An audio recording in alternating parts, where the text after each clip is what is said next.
Selamat pagi anak-anakku. Berjumpa lagi dalam pembelajaran kita jarak jauh untuk bahasa Indonesia. Berharap kalian tetap semangat, tetap gunakan prokes supaya kita terhindar dari mara bahaya. Jadi harus pakai cuci tangan, pakai masker, jaga jarak dan jangan berkerumun.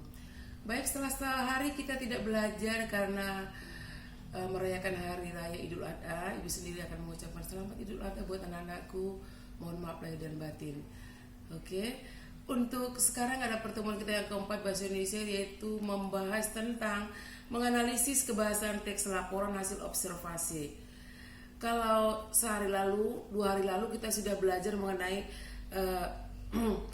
merevisi dan melihat dari segi strukturnya, yaitu dengan melihat pernyataan umum dan klasifikasinya, kemudian deskripsi bagian dan deskripsi manfaat. Kalian sudah mengerjakan yaitu dengan teks laporan tentang sampah. Ibu lihat sudah mulai ada yang mengerjakan, tapi karena memang kemarin libur masih kalian lanjutkan ya. Ibu harus tunggu sampai hari Jumat ini. Baik, sekarang kita mau coba melihat analisis kebahasaan teks laporan. Tentu saja kalau kita membuat sebuah laporan pasti ada tingkat kebahasaannya, yaitu penggunaan katanya, penggunaan frasenya, ya. Kita akan membedakan sekarang antara kata dan frasa. Kata itu adalah satuan bahasa yang terkecil yang bisa berdiri sendiri, istilah dikatakan dengan morfem bebas. Jadi dia itu kata itu ada artinya. Beda dengan frase.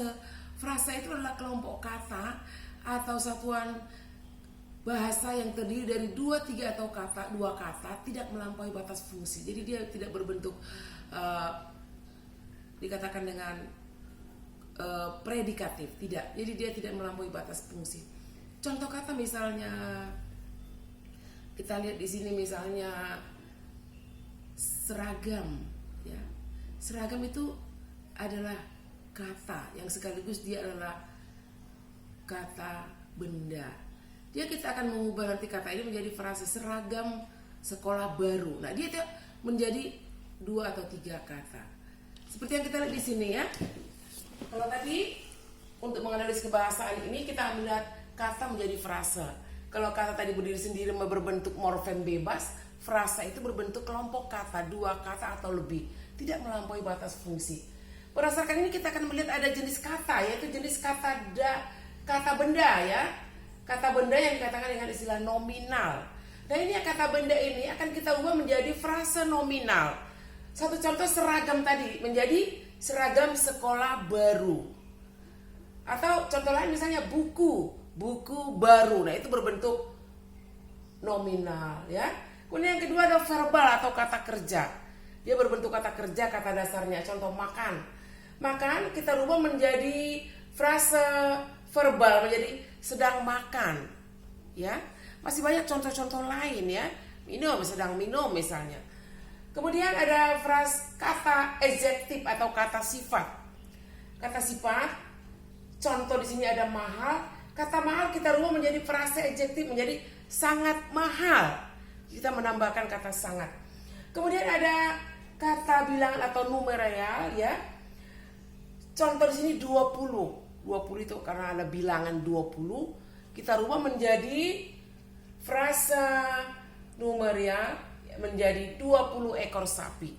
Ya. Inilah yang dikatakan dengan perbedaan antara kata dan frasa ya. Bisa dimengerti? Kemudian di dalam frasa kita melihat ada yang dikatakan dengan inti frase. Inti frase itu adalah bentuk kata yang membentuk kata itu intinya. Seperti di sini seragam sekolah baru. Mana intinya? Tentunya seragam. Ini yang dikatakan dengan inti atau diterangkan. Sekolah baru menerangkan. Demikian juga dengan sedang makan. Mana intinya, sedang atau makan? Makan. Maka inilah inti frasenya. Demikian juga dengan sangat mahal. Sangat atau mahal yang intinya mahal. Yang sangat merupakan menerangkan atau yang dikatakan dengan istilah satelit frase. Kemudian ada 20 ekor sapi. Mana intinya atau inti frasenya ada 20. Ekor sapi merupakan yang menerangkan. Bisa dimengerti ya. Jadi di dalam frase kita menemukan ada namanya inti frase ya. Kemudian selain daripada penggunaan kata dan frasa, ada yang dikatakan dengan istilah afiksasi. Afiksasi yaitu proses pemberian imbuhan pada kata dasar, ya. Ada proses pemberian imbuhan pada kata dasar seperti yang kita lihat di sini. Contohnya banyak ini pada halaman 36, ya. Boleh kelihat di sini, misalnya kata tidur, ya. Tidur, kalau misalnya kita mendapat afiksasi ditidurkan, adik ditidurkan misalnya. Nah, jadi kata benda bisa berubah dengan kata kerja, tergantung kepada penggunaan kalimatnya. Seperti yang kita lihat di sini, ya, ada hasil, ya, ada ubah, lemah, kuat. Nanti akan kita ubah menjadi jenis kata nominal, perba, dan lain-lain. Bagaimana? Kira-kira bisa dimengerti nggak? Terus yang paling kita lihat di dalam proses afiksasi ada yang dikatakan dengan istilah nasalisasi. Nasalisasi itu proses peluluhan awal kata dasarnya karena mendapat pengimbuhan me. Biasanya itu diawali dengan fonem K, P, T, S. Artinya kata dasar yang dimulai dengan K, P, T, dan S apabila ditambah dengan afiksasi me, maka dia akan menjadi luluh yang dikatakan dengan istilah nasal. Misalnya apa ya? Kata K. Kalau misalnya K, kita cari kata dasar K. Apa misalnya? Kapur. Kalau misalnya kapur, bukan mengkapur, tapi mengapur. Nah, kemudian kata S, sapu. Sapu mendapat imbuhan me menjadi menyapu. Kemudian apalagi KPTS, T. T itu apa? Contoh kata dasarnya misalnya tindak. Jadi bukan menindak, menindak. Kemudian ada P, proses, ya. Proses, memproses, bukan memproses. Nah, itu yang dikatakan dengan istilah nasalisasi, yaitu proses peluluhan kata dasar awalnya karena penambahan me, ya. Bisa dimengerti, ya. Kemudian kita di sini akan disuruh mengerjakan pada halaman 36, ya. Seperti yang kita lihat di sini ada contoh afiksasi. Kata mampu itu adalah kata dasar, imbuhan ke an menjadi kemampuan, ya, berubah menjadi nomina. Demikian juga dengan contoh gigit. Gigit itu kata dasar, jenisnya verba, kemudian menggigit. Nah, tetap dia kata verba. Saya pikir dimengerti, ya. Jadi kita lihat di sini tadi dalam proses afiksasi ada penambahan awalan. Afiksasi itu ada berbentuk 4, yaitu ada prefix awalan, infix sisipan, sufiks akhiran, konfiks imbuhan gabung. Misalnya pada pandang dengan pean, pemandangan, itu adalah konfiks. Jadi ada proses afiksasi itu 4, ya. Jadi proses pemberian awalan atau prefix, imbuhan atau infix, akhiran atau sufiks, dan konfiks imbuhan senyawa. Dan penulisan imbuhan langsung, konfiks imbuhan gabung, misalnya ke an, itu harus dirangkaikan, ya. Harus dirangkaikan.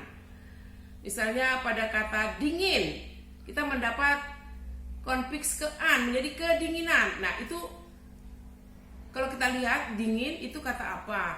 Itu sifat. Nah, kedinginan, nah itu berubah menjadi kata sifat juga, ya. Bisa dimengerti nggak, anak-anak?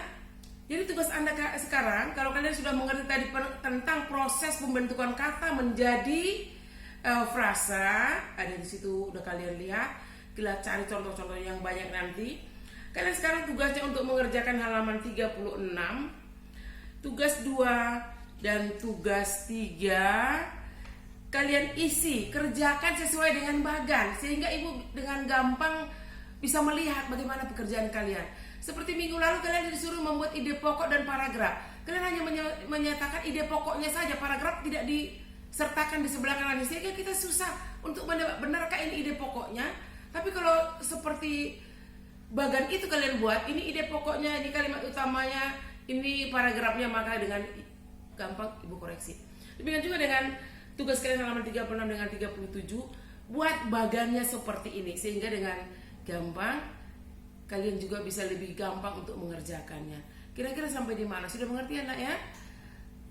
Saya pikir sudah cukup mengerti. Jadi nanti kalau mengerjakan tugas jangan langsung pekerjaannya, tapi dengarkan dulu apa yang Ibu katakan di dalam pembelajaran ini. Seringkali anak-anak bertanya begitu, padahal dia tidak menonton, jadi dia tidak bisa mengerjakan.